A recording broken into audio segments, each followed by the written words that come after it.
Olá pessoal, bem-vindos à sexta aula do curso de transferência de calor. Uma revisão rápida aqui do que a gente viu nas aulas passadas, né? Então a gente viu a lei de Fourier, que é uma lei que governa a transferência de calor por condução. Então ela fala basicamente que o fluxo de calor é igual a menos condutividade gradiente de T. Só que para ter o perfil de temperatura a gente precisa de uma relação, né? Então a gente fez a derivação da equação da difusão de calor, que foi basicamente a junção da primeira lei da termodinâmica com a lei de Fourier. E a partir dessa expressão aqui, a gente consegue tirar o perfil de temperatura. A partir do perfil de temperatura, a gente consegue tirar o fluxo de calor. Do fluxo de calor, se a gente tiver, por exemplo, uma determinada área, então a gente vai ter um dA aqui. Aí se a gente tiver um fluxo de calor aqui, a gente consegue fazer a integração do calor total, né? Então o calor total seria a integração ao longo da área do fluxo de calor, produto escalar dA. Produto escalar.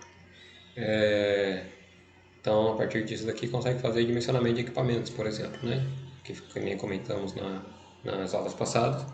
Pode ser um refrigerador, um forno industrial, qualquer coisa, né? Então a gente resolveu alguns tipos de problemas. No caso de condução em problemas com regime permanente, propriedades aproximadamente constantes, aqui falando no caso do K, né? Sem geração de calor e unidimensional, a gente fez a solução de dois casos, né? Que foi o caso de placa plana e o caso de cilindros geometria circular, né? Fazendo a solução para o caso de placa plana e para o caso de cilindros ocos, a gente chegou nessa expressão aqui para a placa plana, né? Que é a taxa de transferência de calor igual a K por L vezes diferença de temperatura. E no caso do cilindro oco, então isso daqui seria infinito, né, no comprimento, mas a gente está considerando aqui um comprimento L, perpendicular à nossa luz. Então a taxa de transferência de calor seria essa característica aqui geométrica também, vezes a diferença de temperatura, né? Então isso daqui dado em watts, né? Então watts aqui e watts aqui. Mas se quiser até fazer análise dimensional pode ser feito, né? Só para ver se bate ou não. Então só fazendo análise dimensional rápido aqui, né? Então a gente tem condutividade térmica, watts por metro Kelvin, aí metro quadrado por comprimento, tá aqui, e Kelvin aqui, né? Então Kelvin simplifica com Kelvin, metro quadrado simplifica com metro quadrado aqui.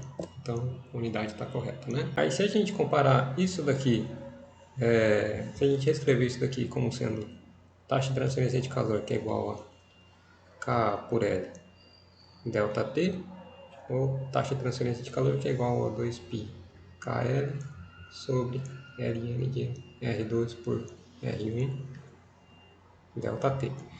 Se a gente comparar com a lei de Ohm, dos problemas de elétrica mesmo, o que a lei de Ohm fala, né? Fala que a taxa de transferência de energia elétrica, representar a corrente elétrica aqui, né? Como I, que é igual à diferença de potencial dividido por resistência elétrica, né? Então a gente vê aqui que tem um negócio meio parecido, né? Então isso aqui é uma taxa de transferência e uma diferença de potencial. Aqui a gente tem uma taxa de transferência e uma diferença de potencial também. Mesma coisa aqui, né? Taxa de transferência, diferença de potencial. Então a gente pode falar que esses caras aqui são o inverso da resistência térmica. Iniciando a seção 3, resistência térmica e analogia elétrica. Então, da lei de Ohm, temos que a diferença de potencial é igual a R vezes corrente elétrica. Então, se a gente comparar com as soluções que a gente obteve nas aulas passadas, né, considerando a condição que tem regime permanente, propriedades aproximadamente constantes em geração de calor unidimensional, então a gente chegou em coisas parecidas, né? Então, em um dos casos, a gente chegou em que ponto? Está até aqui em cima, né? Então a gente pode voltar lá, K por L delta T, e Q ponto 2πkl. Aí comparando as expressões, então a gente pode escrever como sendo uma resistência térmica, né? Então podemos escrever como sendo uma resistência térmica, onde ΔT, que é a diferença de potencial térmico, né? Fica sendo uma resistência térmica vezes a taxa de transferência, no nosso caso de calor, né? Aqui no caso do problema elétrico era a taxa de transferência de energia elétrica e a diferença de potencial, diferente de potencial elétrico, né? Então, só reescrevendo no formato que normalmente a gente utiliza, né, que a gente está interessado no Q ponto, na taxa de transferência de calor, a gente fica com ΔT sobre resistência térmica. Então, para os problemas resolvidos, a gente vai ter, no caso de placa plana, resistência térmica igual a L por Ka, e no caso de cilindro, resistência térmica é igual a Ln de R2 por R1 dividido por 2πk comprimento. E faz sentido, né? Se a gente pensar fisicamente, né? Então, se a gente tiver uma parede com uma temperatura aqui, por exemplo, T1, e uma temperatura aqui, T2, se a gente aumentar a espessura dela, a resistência de transferência de calor deve aumentar, né? Então, se você pegar um isopor fino e um isopor mais grosso, o isopor mais grosso é para ter maior resistência térmica, né? Em termos de área, né? Então, a área seria nessa direção, né? Que é perpendicular à passagem do fluxo de calor. Então, isso aqui seria a área. Então, quanto maior a área, menor a resistência térmica de transferência de calor. Então, se você pegar a transferência de calor em uma área desse tamanho e uma área desse tamanho, a mesma taxa de transferência de calor vai passar muito mais fácil na área maior, né? E em termos de condutividade térmica, né? Então, se a gente tiver um material com elevada condutividade térmica, por exemplo, cobre, a taxa de transferência de calor vai ser muito menor, né? Então, se você pegar um isopor que tem um K bem baixo, né? Então, a resistência térmica seria bem maior. O mesmo tipo de discussão vale aqui para o caso da cilíndrica, né? Então, se a gente aumentar a espessura da casca, né? Então, R1, R2, aí se aumentar a razão entre os dois raios, aumenta isso daqui, aumentando isso aqui, aumenta a resistência térmica. Aumentando o comprimento, você aumenta a área, né? Então você reduz a resistência térmica também, onde, lembrando, né, o comprimento aqui é perpendicular ao quadro. E é o mesmo comentário sobre a condutividade térmica, né? Tanto é que ele aparece no denominador também. Então, um material com condutividade térmica mais elevada tem menor resistência térmica. Aí, antes de passar para a explicação de qual que é a utilidade, vamos ver mais algumas outras definições de resistência térmica, né? Então, a gente pode começar falando sobre... Bom, aqui já está até apresentado o esquema, né? Resistência térmica na analogia elétrica é útil para sistemas unidimensionais em regime permanente, com propriedades aproximadamente constantes. E conforme já está até representado aqui embaixo, a gente vai chegar num ponto que a gente vai fazer a modelagem de sistemas um pouco mais complexos, como se fosse uma série de resistências térmicas, né? Então a gente vai pegar, depois de fazer a derivação de alguns casos, a gente vai pegar basicamente no formulário. Então isso aqui a gente acabou de mostrar lá, né? L por K.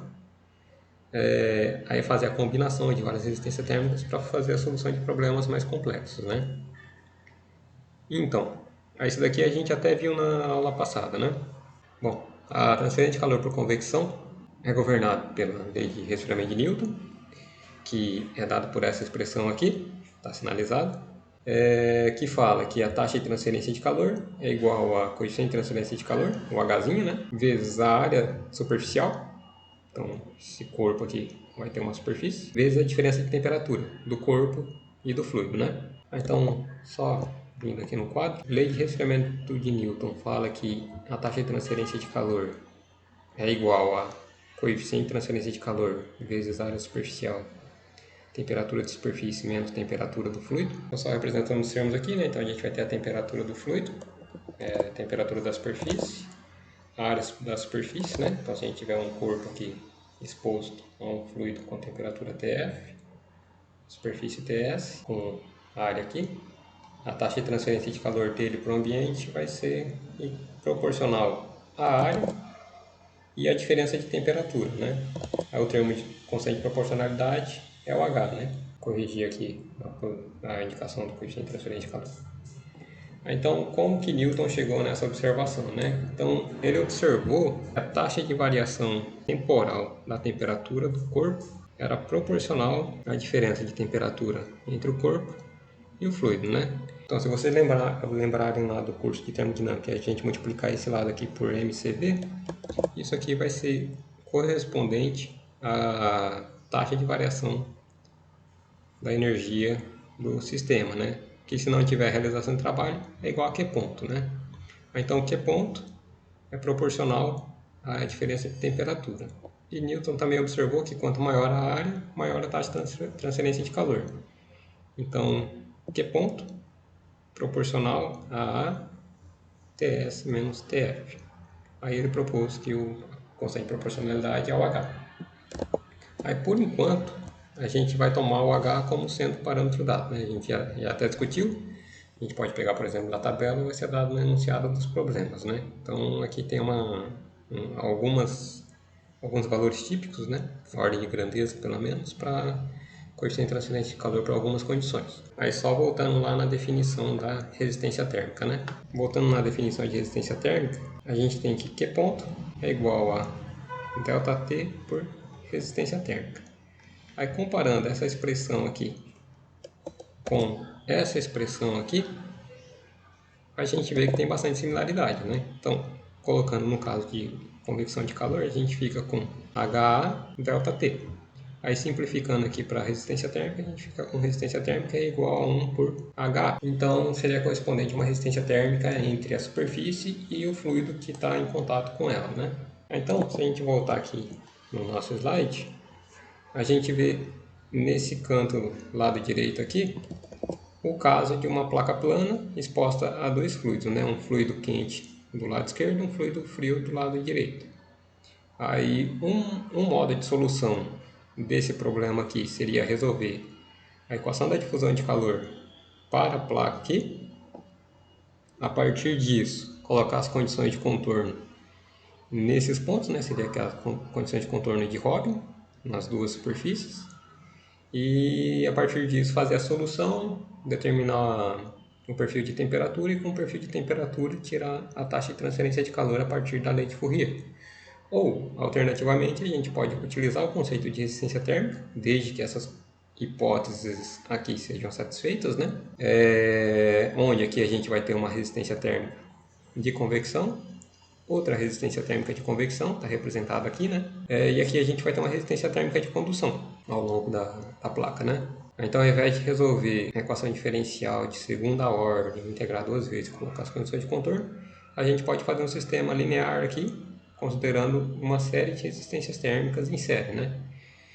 E a vantagem dessa abordagem é que, como esse sistema é linear, a gente pode somar as resistências, do mesmo modo que a gente faz lá no curso de elétrica, né?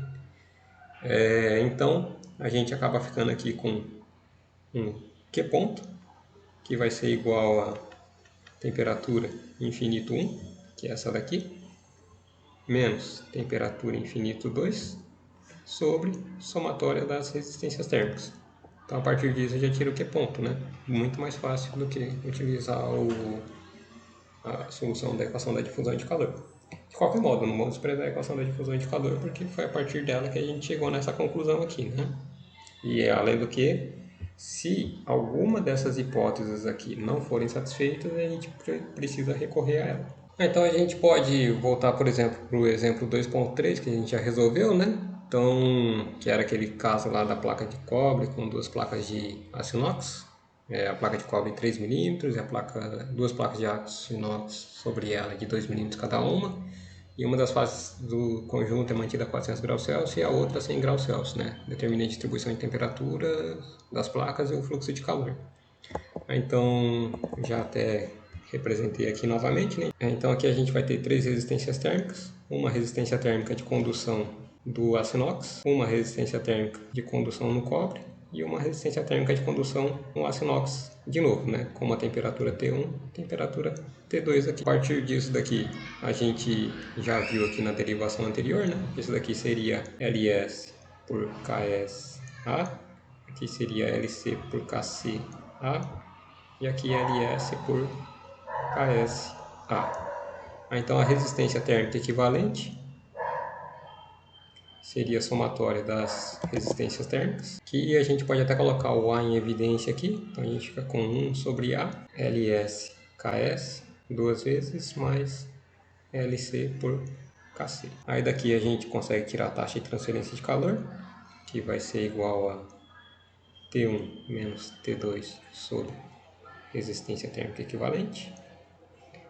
Substituindo esse valor aqui, aí já passando o A dividindo, né, para ter o fluxo de calor. Então, o fluxo de calor vai ser Q ponto por A, que é igual a T1 menos T2 dividido por 2 LS KS mais LC KC. Então daqui tira o fluxo de calor. Com o fluxo de calor é possível fazer a estimativa de cada uma das temperaturas, né? Porque o Q ponto que passa daqui para cá, vou fazer de outra cor, o Q ponto que passa daqui para cá é o mesmo que passa aqui, é o mesmo que passa aqui e é o mesmo que passa aqui, né? Então podemos definir novamente aqui como sendo a temperatura TA e aqui a temperatura TB. Então fluxo de calor, que é igual, só repetindo essa expressão, vai ser igual a taxa de transferência de calor nesse trecho aqui, então vai ser T1 menos TA, sobre a resistência térmica correspondente, né, que vai ser somente essa, LS sobre KS, que vai ser igual a essa taxa de transferência de calor aqui, ou essa daqui, né? Então a gente pode pegar essa daqui, então a gente faz TB menos T2 sobre LS por KS. Aí daqui a gente tira o TA e o TB. Aí, a partir da solução da equação da difusão de calor, a gente tinha chegado que isso aqui era uma relação linear, né? Aí, então, sabendo que é linear, sabendo TA e TB, a gente consegue chegar nos perfis de temperatura de maneira mais rápida, né? Então, aqui já é um exemplo, né? Um outro negócio que vale a pena comentar aqui, o que a gente tinha, né, de valores? Então, a gente tinha esse conjunto de valores aqui, né? Então, se a gente pegar as resistências térmicas de cada um dos materiais, a gente vai ver que aqui a gente vai ter, então, pegando aqui do aço inox, né? Então aqui a gente vai ter 0,002 sobre 17A e a resistência térmica do cobre vai ser igual a 0,003 sobre 372A. Então, isso daqui é muito maior que isso daqui. Então, RTS muito maior que RTC. E do mesmo modo de problemas elétricos, né? Então, se a gente tivesse aqui um resistor, outro resistor e um condutor de cobre, muito provavelmente você desprezaria o condutor de cobre, né, na solução do problema elétrico. Aqui também não faria muita diferença, né? Então, vocês podem até fazer em casa aí, compara, elimina o cobre e compara a taxa de transferência de calor com essa daqui, o fluxo de calor, né, na verdade. Eliminando o cobre, você mata basicamente esse termo aqui. Aí vocês vão ver que a diferença não é tão grande assim, né? Vai ter uma diferença de fato, mas não é tão significativo, né? A gente pode até fazer um outro exemplo. Então vamos pegar um exemplo um pouquinho mais complexo. Então considere um cilindro maciço com diâmetro externo D1 e condutividade térmica K, através do qual a passagem de corrente elétrica com geração de calor volumétrica é uniforme. O condutor é envolto por uma camada de isolante elétrico com condutividade térmica K ISO e diâmetro externo D2 e é exposto ao ar ambiente com coeficiente de transferência de calor H. Determina a temperatura máxima do sistema e a temperatura na interface do condutor e isolante. Então, os dados do problema estão apresentados aqui no esquema, né?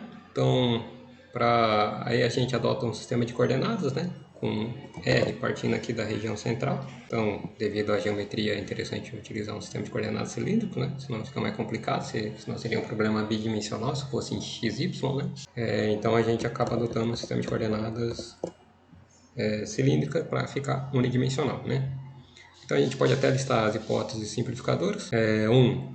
não fala nada de variação temporal, então a gente pode adotar como sendo regime permanente. 2, não fala nada de variação de propriedades também, né? Então a gente pode adotar o K e o K-ISO como sendo aproximadamente constante. E 3, unidimensional em R. Tem uma quarta hipótese aqui, para R de 0 até a D1 sobre 2, G ponto é diferente de 0. Só que para R maior que D1 sobre 2, G ponto é igual a 0. Então a gente pode deixar explícito isso daqui, né? Então G ponto que é igual a 0 para R maior que D1 sobre 2. Aí daqui a pouco a gente vai ver o porquê que isso daqui é interessante, né? Então podemos ver já. Então, a partir da superfície interna aqui, então a gente tem o nosso cilindro. Então, da superfície interna da interface aqui até o ar ambiente, G ponto é igual a 0, né? Então, conforme está representado aqui por essa expressão. Então, nesse trecho aqui, a gente pode utilizar o conceito de resistência térmica. Então, a gente teria duas resistências térmicas, né? Teria uma resistência térmica de condução e uma resistência térmica de convecção do lado externo. No lado interno aqui, G ponto é diferente de 0. Então, isso aqui viola uma das hipóteses, então a gente não pode utilizar o conceito de resistência térmica. Mas fora daqui nada impede, né? Então tá tudo certo. Então vamos lá.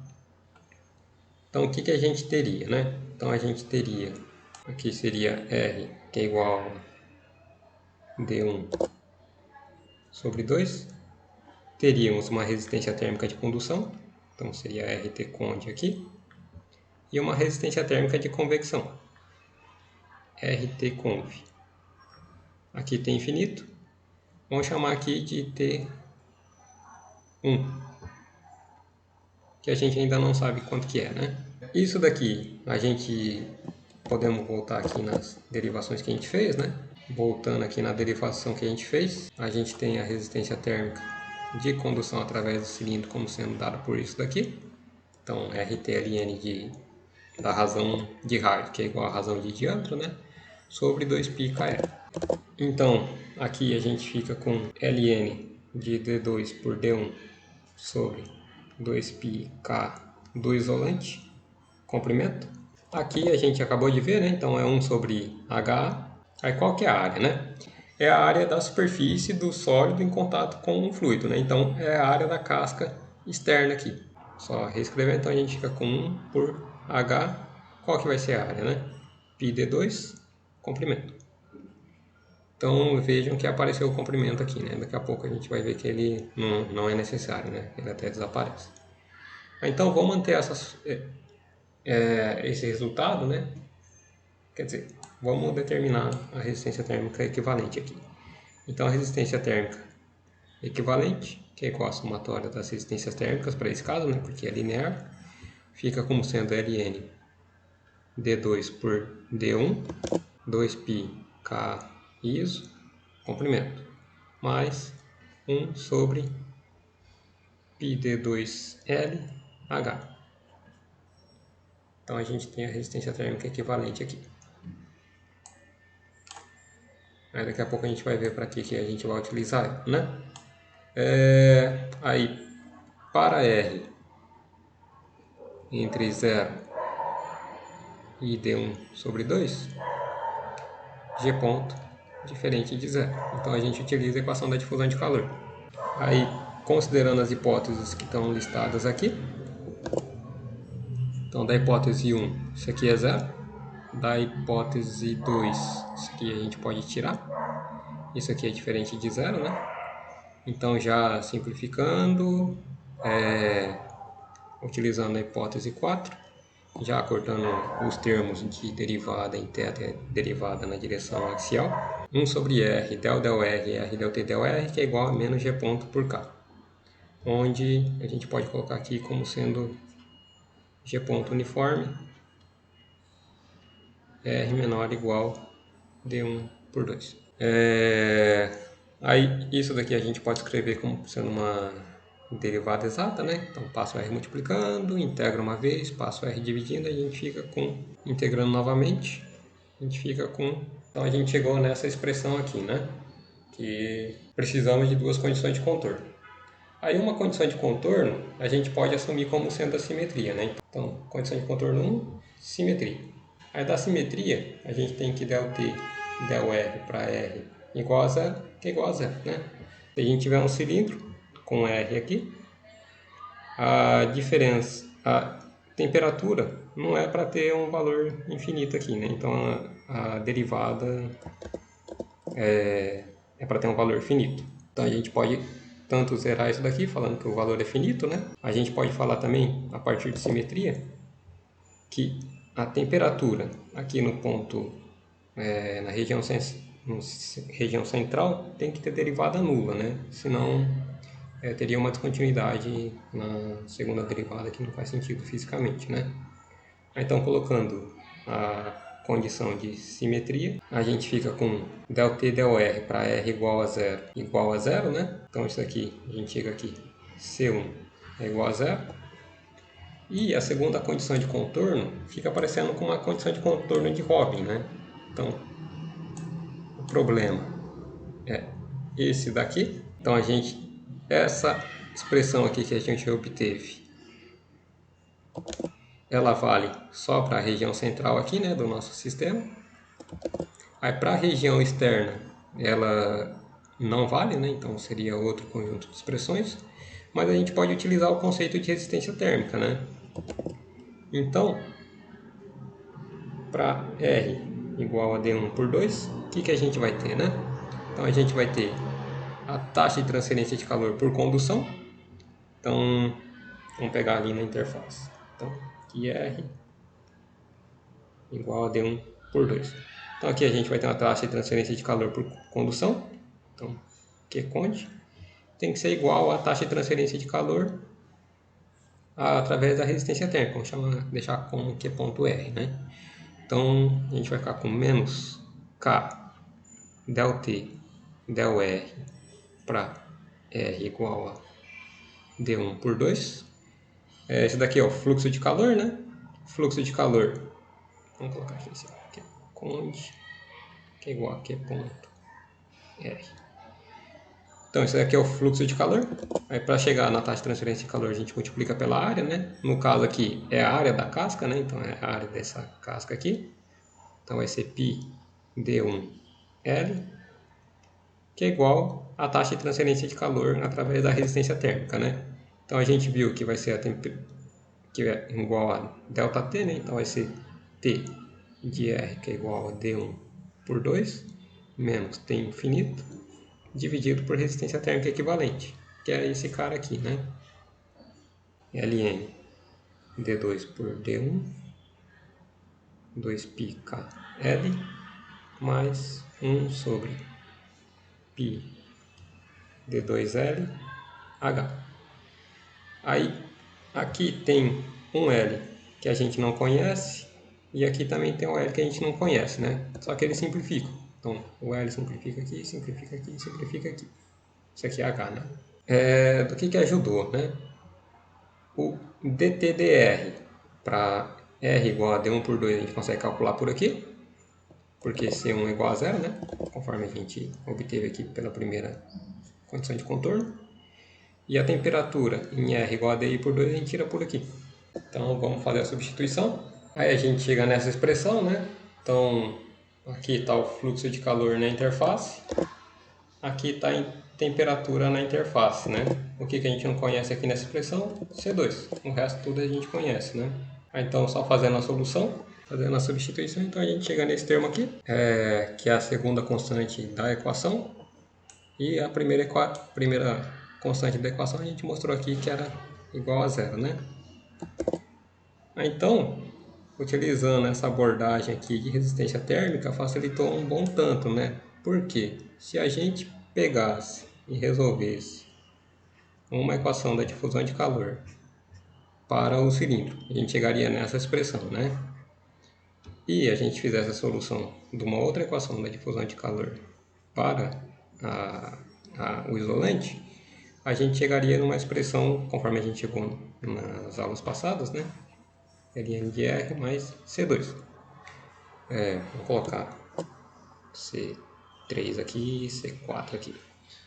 Temos 4 constantes de integração e precisaríamos de 4 condições de contorno. Uma das condições de contorno pode ser simetria na região central. Aqui a gente teria uma condição de Robin.